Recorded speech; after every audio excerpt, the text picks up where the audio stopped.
Hi there Booktube, it's Eleanor here and it's time for my What I Read This Week video. Before I get started, as always, I want to do my Booktuber Shoutout. This week I want to shout out someone who I've chatted with for quite a while and who I absolutely adore for many reasons. She's wonderful, she's lovely, of course, because nearly everybody on Booktube is, and I just love her intro to her videos. You'll see when you go and check out her video. I just love it. It's very quick and quirky and very sweet, and I want to know how she did it. And I really like that she just gets involved in lots of different things. She does reviews, she takes part in readathons, she does some poetry, she takes part in Top 5 Wednesday, and I always just find that there's lots of different things going on her channel. I like the way that she talks about books, I like her eclectic taste and her varied reading, and so she's brilliant. So I definitely suggest you check her out. And her name is, and I really hope I don't ruin this, is Christina de Vries. I will link her channel down below. I apologise, Christina, if I have said any of that wrong, but she's wonderful, brilliant, and you should definitely all go and check her out because I absolutely adore her channel and she definitely deserves more subscribers. This week I've read a couple of graphic novels. I've also been just binge reading Jill Shalvis books, so I'll show you those in a minute. I'll show you those first actually. So the first Jill Shalvis book that I read has actually gone back to the library, and it was called Animal Magnetism, and this was the start of a new series. So as you know, I've been reading her Lucky Harbour series, which I absolutely love, and there's 12 in the series and I'm up to about book 5 and I just love it. But she also had 2 other series that I'd heard about. There's one that starts with Animal Magnetism and there's another one which starts with Second Chance Summer, and so I picked up the first 2 in those series because I wanted to see if I enjoyed them as much. So Animal Magnetism is set in a town round sort of veterinary practice and rescue home, and it's got a lot of animals involved. And the first book, Animal Magnetism, involves a man that's been in the army. He flies helicopters. Well, he's not been in the army, I don't think, but he's a freelance pilot, and he does a lot of work in sort of army territory. I think he does a lot of government work, and he's come back to visit 2 men that he was in a foster home with in this town when he was younger. They now run this sort of veterinary practice, and he's gone back there to spend some time with them because he hasn't seen them for ages. And at the very beginning of the book, a woman that lives in the town who runs sort of a rescue home and care centre and kennels rear ends him, and they get talking and romance ensues. It was good, but it really for me just didn't live up to the standard of Lucky Harbour, which I much preferred, and so I gave this one 3 stars. As I mentioned, I picked up the first also in another series which is called Second Chance Summer. This one I enjoyed a little bit more than the other. It's still not Lucky Harbour, but I did enjoy this one, so I may continue and read a couple more in this series. This is set in a town which is sort of like a ski resorty town. I'm not sure if it says where it is. It's called Cedar Ridge. You get the idea that it feels like sort of a town where people come to ski in the winter. And Lily has gone home. She's not been home for 10 years.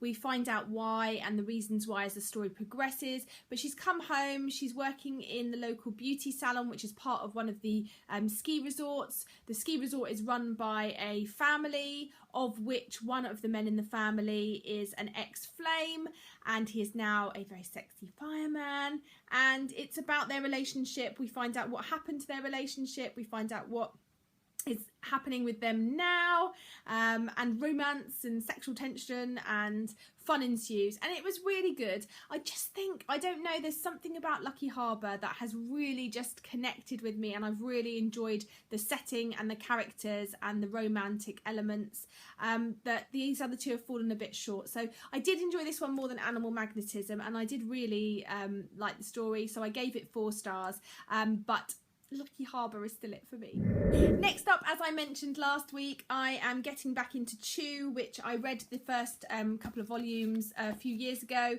but I wanted to continue with the series and felt like I needed to read them again. So I read volumes 1, 2 and 3 this week, and yeah, It's brilliant. I gave them all 3 5 stars. It's such a great graphic novel series. It's quirky, it's funny, it's different. It's about Tony Chu. He's a chibopath, I think you call it. It's made up, so I don't know what. Yeah, but he's a chibopath. So he can eat anything he eats. He can see sort of where it's come from, a history of it, glimpses into what's happened to get it there. So, you know, if he's eating a hamburger, he can see what cow it came from and what the cow ate and what the cow did. And so often he's been recruited by a special organisation in the police force. And, you know, often we find him having to chew on a finger or something, or, you know, bits of people to find out what happened. And yeah, it's just a really good, fun story, and I'm really enjoying getting back into this. So I've got 1 and 2 and 3, and I'm waiting for the rest to come in at the library. I've reserved them, so when they come in I shall be getting to those as well.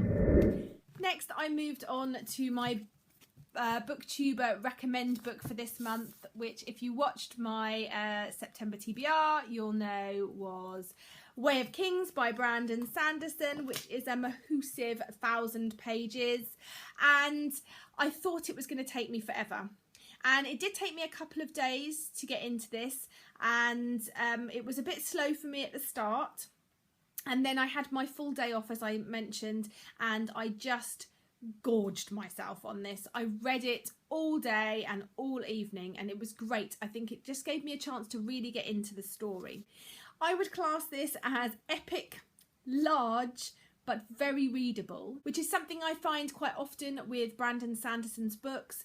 Not necessarily that they're all epic and large, but they're all very readable fantasy books, and I really like that about it. It makes it an accessible read for people like me who perhaps haven't read that much fantasy and like their fantasy sort of a bit more easygoing.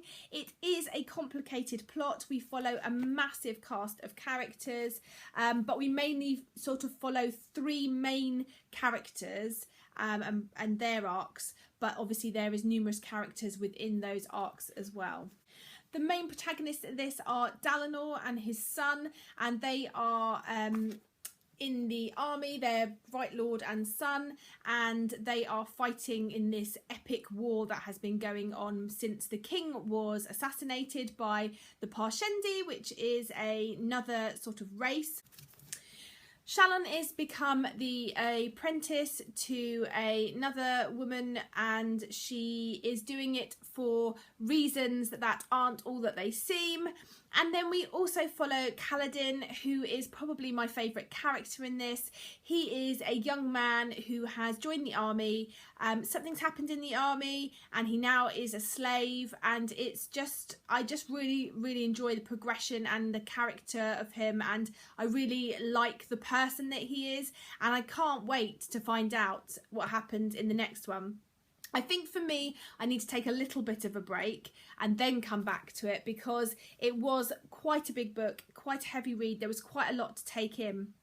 Since reading this, I have watched quite a few reviews and in-depth discussions on YouTube, and I've really enjoyed watching those. It's helped me to formulate my thoughts in my head, and also to make sense of parts that perhaps I didn't pick up on as well.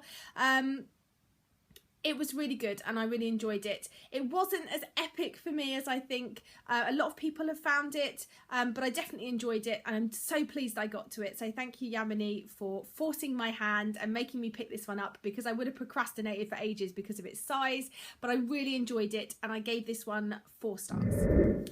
Next up, I picked up What Happens Next by Colleen Clayton. I picked this up from the library. It was recommended to me by one of you, and it is a really nice read.